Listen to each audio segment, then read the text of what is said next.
ഹരേ കൃഷ്ണ. ശ്രീമദ് ഭഗവത്ഗീത അധ്യായം 3 കർമ്മയോഗം ശ്ലോകങ്ങൾ 6, 7, 8. കർമ്മേന്ദ്രിയാണി സംയമ്യ യ ആസ്തേ മനസാ സ്മരൻ ഇന്ദ്രിയാർത്ഥാൻ വിമൂഢാത്മാ മിഥ്യാചാരഃ സ ഉച്യതേ. യസ്തിന്ദ്രിയാണി മനസാ നിയമ്യാരഭതേ അർജുന കർമ്മേന്ദ്രിയൈഃ കർമ്മയോഗ അസക്തഃ സ വിശിഷ്യതേ. നിയതം കുരു കർമ്മത്വം കർമ്മജ്യായോ ഹ്യകർമ്മണഃ ശരീരയാത്രാഭിജതേ ന പ്രസിദ്ധേത കർമ്മണഃ. കർമ്മേന്ദ്രിയാണി സംയമ്യ യ ആസ്തേ മനസാ സ്മരൻ ഇന്ദ്രിയാർത്ഥാൻ വിമൂഢാത്മാ മിഥ്യാചാരഃ സ ഉച്യതേ. യസ്തിന്ദ്രിയാണി മനസാ നിയമ്യാരഭതേ അർജുന കർമ്മേന്ദ്രിയൈഃ കർമ്മയോഗ അസക്തഃ സ വിശിഷ്യതേ. നിയതം കുരു കർമ്മത്വം കർമ്മജ്യായോ ഹ്യകർമ്മണഃ ശരീരയാത്രാഭിജതേ ന പ്രസിദ്ധേത കർമ്മണഃ. ഭഗവാൻ അർജുനനോടുള്ള ഉപദേശം അങ്ങനെ തുടരുകയാണ്.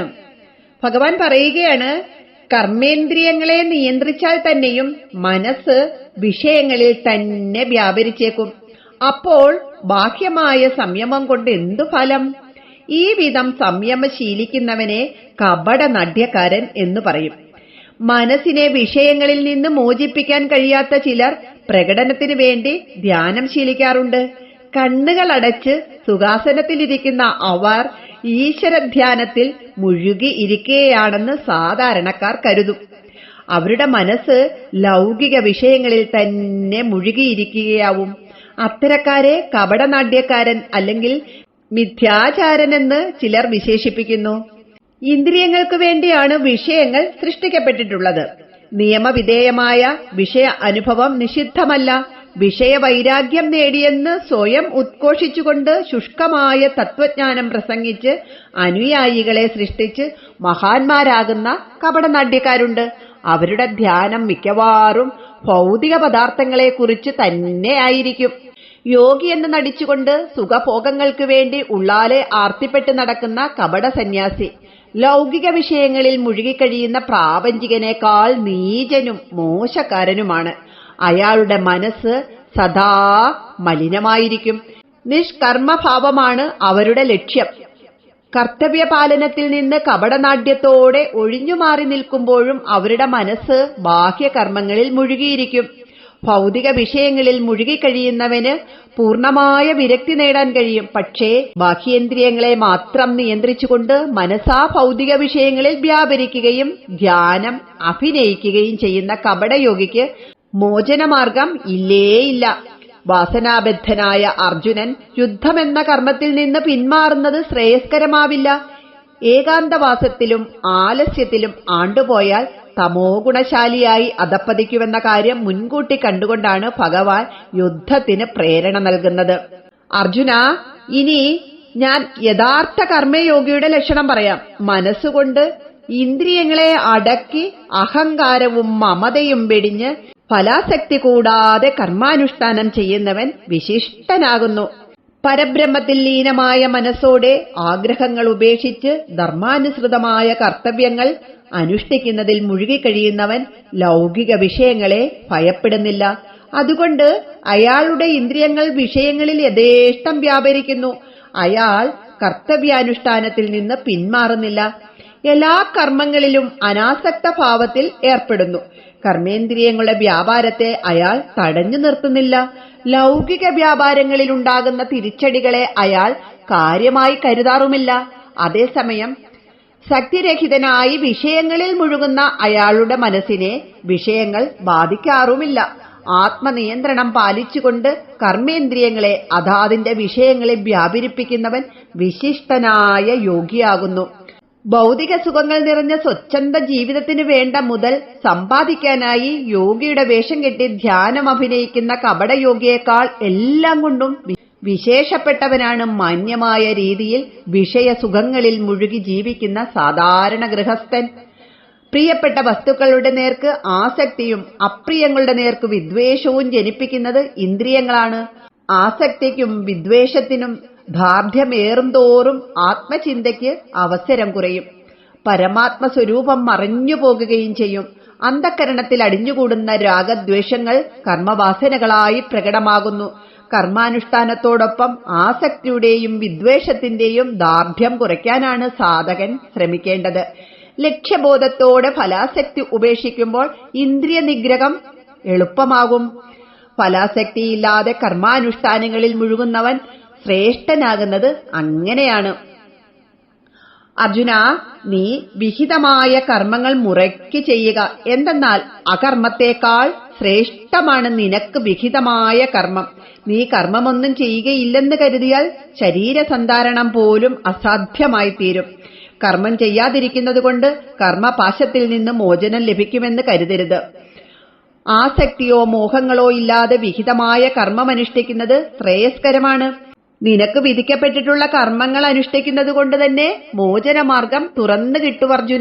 അർജുനനൊരു സന്യാസിയല്ല, ഗൃഹസ്ഥനാണ്, രാജ്യവംശനാണ്, ക്ഷത്രിയനാണ്, പടക്കളത്തിലാണ് നിൽക്കുന്നത് എന്ന് ഓർമ്മ വേണം. ഇവിടെ ജീവിതത്തിന് വേണ്ടിയുള്ള സമരമാണ് നടക്കുന്നത്. ഈ ഘട്ടത്തിൽ നൈഷ്കർമ്മ്യം സ്വീകരിച്ചാൽ ജീവിതം കുരുക്ഷേത്രത്തിൽ തന്നെ അവസാനിക്കും. നേരത്തെ പറഞ്ഞ കപടയോഗികളെ പോലെ ധ്യാനത്തിന്റെ പേരിൽ നിഷ്ക്രിയരായി ഉദരംബരികളായി ജീവിക്കുന്ന സമ്പ്രദായത്തോട് ഞാൻ യോജിക്കുന്നില്ല. ജീവിതത്തിൽ അകർമ്മത്തിന് പ്രസക്തിയില്ല. അത് കർമ്മനിരതമാകണം.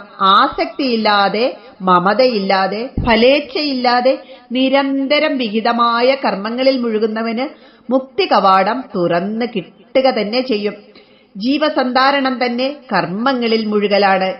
കർമ്മവാസനകൾ ജന്മകാരണമാകുന്നു. വാസനാക്ഷയം കൊണ്ടേ ജനനാന്ത്യമുണ്ടാകൂ. വാസനകൾ അനുഭവിച്ചു തീർക്കണം. കർമാനുഷ്ഠാനം കൊണ്ട് തന്നെ വാസനാക്ഷയം വരുത്തണം. ജ്ഞാനപ്രാപ്തി സഞ്ചിത കർമ്മങ്ങളെ ഒടുക്കാൻ സഹായകമാകും. പ്രാരബ്ധങ്ങളെ ഒടുക്കി സ്ഥിതപ്രജ്ഞത്വം നേടുകയാവണം ജീവിത ലക്ഷ്യം. അർജുനൻ കർമ്മവിമുഖനായാൽ പ്രാരബ്ധവാസനകളെ ക്ഷയിപ്പിക്കാനോ സ്ഥിതപ്രജ്ഞത്വം നേടാനോ കഴിയാതെ വരും. ഇവിടെ ഭഗവാൻ പറയുന്നത് ശ്രദ്ധിച്ച് കേൾക്കുക. ഭഗവാന്റെ ഓരോ വാക്കുകളും നമ്മളോടുള്ളതാണ്. നമ്മള് കർമ്മം ചെയ്യാതെ സന്യാസം സ്വീകരിക്കാൻ പോകുകയോ അതുപോലെ ഞാൻ വലിയ ജ്ഞാനിയാണ് എന്ന് കാണിക്കുവാൻ വേണ്ടിയിട്ട് എപ്പോഴും യോഗാവസ്ഥയിൽ ഇങ്ങനെ കണ്ണടച്ചിരിക്കും. പക്ഷെ മനസ്സ് പായുന്നത് വേറെ ലൗകിക ചിന്തകളിലേക്കായിരിക്കും. ഇന്നത്തെ ലോകത്തിൽ നമ്മൾക്കത് കാണുവാനായിട്ട് സാധിക്കും. ഒരുപാട് തന്ത്രികൾ, മന്ത്രികൾ, അതുപോലെ തിരുമേനിമാരൊക്കെ ചെല്ലുന്ന കുഞ്ഞുങ്ങളെയും അമ്മമാരെയും ഒക്കെ പീഡിപ്പിക്കുകയും ഒക്കെ ചെയ്യുന്ന അവരുടെ കാര്യമാണ് ഈ പറയുന്നത്. അവര് പൈസ ഉണ്ടാക്കുവാൻ വേണ്ടിയിട്ട് ഏത് കപട ഭക്തിയും സ്വീകരിക്കും.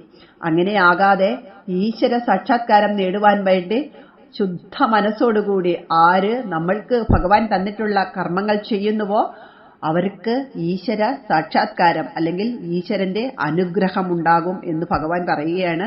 നമുക്ക് തന്നിട്ടുള്ള കർമ്മങ്ങൾ ഫലേച്ഛ കൂടാതെ ഈശ്വരനിൽ അർപ്പിച്ച് ചെയ്യുക. ഹരേ കൃഷ്ണ. 6ാമത്തെ ശ്ലോകത്തിന്റെ വാക്കർത്ഥം ഇങ്ങനെയാണ്.